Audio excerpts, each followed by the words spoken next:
So let's talk about anxiety in the mind. Sometimes feelings bring about thoughts. Sometimes thoughts bring about feelings, and sometimes it's hard to figure out which comes first. So let's talk a little bit about simple, what we call cognitive behavioral therapy, and how that would relate to anxiety. And it is difficult to know whether most cognitive behavioral therapists believe that the thought precedes the feeling precedes the behavior. Sometimes that's confusing, but I don't believe that the behavior precedes thoughts and feelings. And I've had a lot of folks who've come in and try to say, no, it just happened. I couldn't help it. My body just hit the person or grabbed the person. Never. It doesn't work that way. And you have to dispel that lie that they tell themselves. Cognitive behavior therapy helps a person decide, are my thoughts realistic? Are they even true? Are they based on things people have said to me? Are they based on things I've just decided to have a belief that isn't based on reality? And does it lead to a behavior that's destructive? Now, that's difficult to sort out alone, although some people who are high insight-oriented people could probably go to a therapist a few times, read some books, have some friends coach them, and maybe work through some self-help through traditional cognitive behavioral therapy. But don't shortchange yourself. Take the time to go to it's sort of the gold standard for therapy these days, is that it's important what you think. That's going to drive your feelings and your behaviors. And to take it to the extreme, if you went to a prison and interviewed 100 inmates, there are certain people in there that are just bad people. They do bad things because they don't have any part of them that says not to. But there's an awful lot of people behind bars today. If they would have thought and evaluated their thought, which would have stopped the feeling, which would have stopped the behavior, they would be free. Thinking about your thinking. It's another skill. You got to think about your emotions to be able to identify them, self-awareness, thinking about thinking. Some conceptions, some thoughts that precede or that help, that actually fuel anxiety, some that come to mind: end of the world. Right. This is going to be the end of the world. Extremes, it's like extremes in emotion also bring extremes in thoughts, and those extreme thoughts sometimes bring about extreme emotions. So maybe you can write off, just in your mind, what are some of the thoughts that are often needed, that we need to refute? Like some panic disorder, you've gone to the doctor, he says, you are not dying. Mm-hmm. You have no medical condition that we can find that will bring about an early death.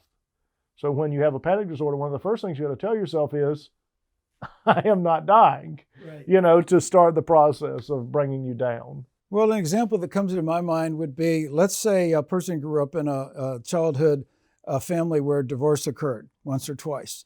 And let's say they've even had a failed relationship or two during their dating years or in a first marriage. And now they're in a second marriage, and their wife is going to spend time with a girlfriend, or she's going to a Christian women's retreat, and you're not sure who else is there.